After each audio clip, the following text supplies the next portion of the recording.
4 വയസ്സ് മുതൽ 12 വയസ്സ് വരെ മറിയം ദേവാലയത്തിൽ താമസിച്ചിരുന്നു.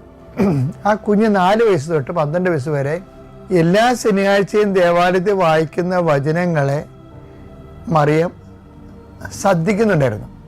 അതിൽ സ്വസ്ത്രഗീതം ഉൾപ്പെട്ടിരുന്നു. സ്വസ്ത്രഗീതത്തിൻ്റെ ഭാഗങ്ങൾ ഹന്നായുടെ സ്വസ്ത്രഗീതമായിട്ട് ബന്ധമാണെങ്കിൽ അതാണ് അമ്മ പറയുന്നുണ്ടെങ്കിൽ ആ 4 വയസ്സ് മുതൽ 12 വയസ്സ് വരെ അമ്മ ദേവാലയത്തിൽ കുഞ്ഞുനാൾ താമസിച്ചപ്പോൾ അവിടെ നടന്ന മുഴുവൻ വചനങ്ങളും അമ്മയ്ക്കറിയാം.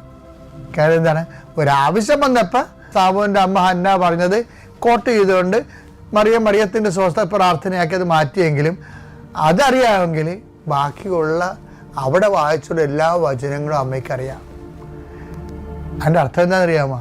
ദേവാലയത്തിൽ പറഞ്ഞ വചനങ്ങളോട് അമ്മ വളരെ സബ്മിസീവായിരുന്നു.